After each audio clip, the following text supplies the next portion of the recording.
ప్రభువును రక్షకుడైన యేసుక్రీస్తు నామంలో ఈ ఎండగండి ప్రజలందరికీ కూడా శుభములు తెలియజేస్తున్నామండి. దేవుని వాక్యం ఈ విధంగా సెలవిస్తుంది. యేసుక్రీస్తు సర్వ సృష్టికి ఆది సంభూతుడై ఉన్నాడు. అంటే యేసుక్రీస్తు ప్రభువారు అంటే ఆదిలోనే ఉన్న దేవుడైన ఆయన ఈ లోకంలో ఏమీ లేనప్పుడే, ఆయన జగత్ పునాది వేయబడక ముందే, ఇవన్నీ ఏమీ లేనప్పుడే ఆయన ఆత్మ జలముల పైన అల్లాడుచుండెను. అటువంటి సమయంలో యేసుక్రీస్తు ప్రభువారు ఆయన లేకుండా ఈ సృష్టి ఏది కూడా కలగలేదండి. ఆయన దీన్ని అంతటినీ కూడా ఆయన మహత్తు గల మాట చేత దీన్ని అంతటినీ సృష్టించాడండి. ఆ విధంగా సృష్టించిన తర్వాత మానవుని తన స్వరూపంలో చేసుకున్నాడు. అలాంటి మానవుడు ఈ రోజును ఏం చేస్తున్నాడంటే, యేసుక్రీస్తు ప్రభువైన ఆయన్ని దేవునిగా కాకుండా ఈ సృష్టిని సృష్టించిన సృష్టికర్తను మరిచి ఈ జనులందరూ కూడా త్రోవ తప్పి ఏం చేస్తున్నారంటే సృష్టిని పూజిస్తున్నారు.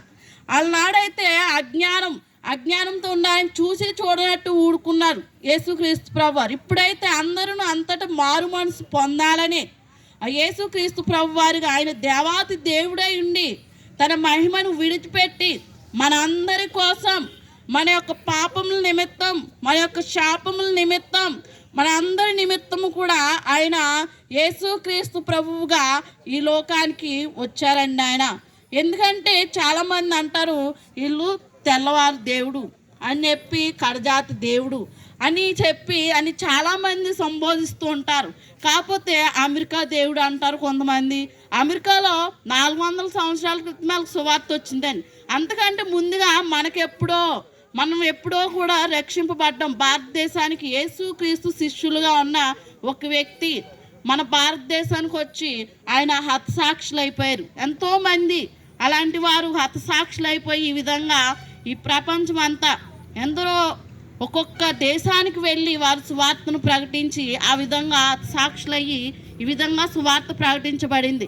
మేమందరము కూడా ఈ విధంగా రక్షింపబడ్డామంటే దేవుడు తన కృప చొప్పున మమ్మల్ని అందరినీ కూడా రక్షించాడండి. మనందరము కూడా మన యొక్క పాపముల చేత, అపరాధముల చేత చచ్చిన వారమై ఉండగా క్రీస్తు యేసు మహిమలో మనల్ని అందరినీ లేపాడనమాట అండి. ఆయన కృప చేత మనల్ని అందరినీ రక్షించడానికే, ఆయన నశించిన దాన్ని వెదకి రక్షించడానికి ఈ లోకానికి వచ్చాడండి. ఆ విధంగా ఎవరైతే నశించిన స్థితిలో ఉన్నారో అందరూ కూడా నశించిన స్థితిలోనే ఉన్నారండి. ఏ ఒక్కరూ కూడా పరలోక రాజ్యం వెళ్ళాలంటే ఏ ఒక్కరికి పరిశుద్ధత లేదు. కాబట్టి మన అందరి నిమిత్తం, మన యొక్క పాపముల నిమిత్తం రక్త ప్రోక్షణ జరగాలి. కాబట్టి ఏవి ఎడ్ల యొక్క రక్తం, కోడెల యొక్క రక్తం ఏది కూడా మన పాపములను తీసివేయలేదు. కాబట్టి మనుషుల రక్తం కావాలని ఆయనే ప్రభువుగా ఉండి యేసుక్రీస్తు ప్రభువారిగా ఆయన ఈ లోకానికి దిగివచ్చి మన అందరి యొక్క పాపముల నిమిత్తం, ఎందుకంటే మనం అందరం పాపులమే, పరిశుద్ధుడు ఆయన రక్తం ఒక్కడే చెందింపబడాలి. కాబట్టి ఆయన పరిశుద్ధుడై ఉన్నాడు. కాబట్టి ఆయన ఈ లోకానికి వచ్చి మనందరి నిమిత్తం ఆయన పాప ప్రక్షాళన చేసి, అంటే మనలందరినీ కూడా ఆ యొక్క పాపముల నుంచి విడుదల కలిగించడండి. ఆయన యొక్క రక్తం చిందించడం వల్ల మనం అందరము కూడా పాప క్షమాపణ పొందుకున్నాం. ఎవరైతే ఆ యేసుక్రీస్తు ప్రభువారిని అందు విశ్వసిస్తారో వారందరికీ కూడా పాప క్షమాపణ దొరుకుతుందండి. మేము ఏ విధంగా విశ్వసించామో మాకు ఏ విధంగా రక్షణ కలిగిందో, ఒకవేళ మేము చనిపోయినా కానీ మేము ఏమాత్రం భయపడం. ఎందుకంటే మేము పరలోకం వెళ్తాం అని చెప్పి ఖచ్చితంగా చెప్పగలుగుతున్నాం. అటు రీతిగా మీరందరూ కూడా పరలోక రాజ్యం అనేది ప్రతి ఒక్కరూ స్వతంత్రించుకోవాలని అందరికీ ఆశే. కానీ చాలామంది పుణ్యకారాలని అవి ఇవి అని ఎన్నో చేస్తున్నారు. కానీ వాటి వల్ల ఎవ్వరు కూడా పరలోక రాజ్యం చేరలేరండి. కాబట్టి యేసుక్రీస్తు ప్రభువునందు ఎవరైతే విశ్వసించి రక్షణలోకి వస్తారో, నమ్మి బాప్తిజం పొందిన రక్షింపబడును అని చెప్పి ఆయన వాక్యం సెలవిస్తుంది. కాబట్టి ఎవరైతే ఆయనను విశ్వసించి ఆయనలోకి వస్తారో, ఈ రక్షణ ఎవరైతే పొందుకుంటారో ప్రతి ఒక్కరికి కూడా ఆయన ఇచ్చే నిత్య రాజ్యాన్ని ప్రతి ఒక్కరూ కూడా స్వతంత్రించుకుంటారండి. ఇలాంటి ధన్యత మీరందరికీ దయచేయాలని యేసునామములో తెలియజేస్తున్నామండి. పరిశుద్ధుడైన దేవా, నీకు వందనాలు ప్రభా.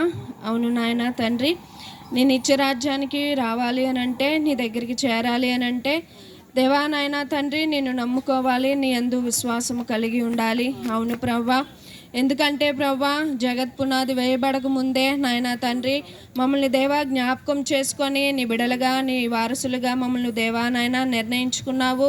కాబట్టి నాయన తండ్రి ఇంకా ఎంతోమంది ప్రభా ఈ గ్రామంలో ఉన్నారు నీ బిడ్డలుగా. కాబట్టి నాయన ఆ బిడ్డల్ని నీ దగ్గరికి చేర్చుకోవటానికి మాటలు ప్రభా నాయన ఈ సమయాన్ని పంచి వచ్చి ఉన్నాం ప్రభా. కాబట్టి నీ మాటలు విన్నవారందరూ దేవా నాయన నీ దగ్గరికి అంటే తండ్రి దగ్గరికి చేరటానికి ప్రభా, నీ హక్కును చేర్చుకోవటానికి ప్రభా నాయన, నీ దగ్గర యుగయుగాలు జీవించటానికి ప్రభా, నువ్వు ఇచ్చిన అవకాశాన్ని ప్రతి ఒక్కరూ ప్రభా ఈ మాటల ద్వారా వినియోగించుకోవటానికి దేవా నాయన తండ్రి ప్రభా, దేవా నీ యందు నమ్మకం ఉంచి బాప్తిసం పొందుకోవటానికి ప్రభా నాయన తండ్రి ప్రభా, నీ దగ్గరికి చేరటానికి నాయన ప్రతి ఒక్కరిని నాయన ఈ మాటలు విన్న వారందరూ ప్రభా ఆకర్షింపబడటానికి ఒకంతు దేవా నాయన ఆలోచన చేయటానికి, అవును కదా అని ఒక ఆలోచన చేయటానికి ప్రతి బిడ్డకు సహాయం చేయండి నాయన. ఎందుకంటే ఈ లోకము దేవా నాయన భయంకరమైన పాపంతో నిండిపోయి ఉన్నది ప్రభా. ఏది నిజమో ఏది అబద్ధమో తెలియని దినాల్లో ఉన్నాం ప్రభా. కాబట్టి నాయన నిజం చెప్పినప్పటికీ నమ్మలేని దినాల్లో ఉన్నాం. కాబట్టి నాయన తండ్రి ప్రతి ఒక్కరూ నాయన ఇప్పుడు విన్న మాటలు ప్రభా వారి హృదయాలు ఫలించులాగున నీవే క్రియ జరిగించండి నాయన. నీవు చేస్తేనే ఏదైనా జరుగుతుంది. కాబట్టి ప్రభా నాయన విన్న వారు ప్రభా నాయన వారి బాధల నుండి, వారి సమస్యల నుండి సమస్తమును విడిపింపబడి గొప్ప సమాధానమును, సంతోషమును దేవాన్ని దగ్గర పొందుకోవటానికి ప్రభా ఈ విన్న మాటలు ప్రభా కుటుంబాలని రక్షించి మీరే సహాయం చేయమని యేసు నామములో ప్రార్థిస్తున్నాను తండ్రి. ఆమేన్.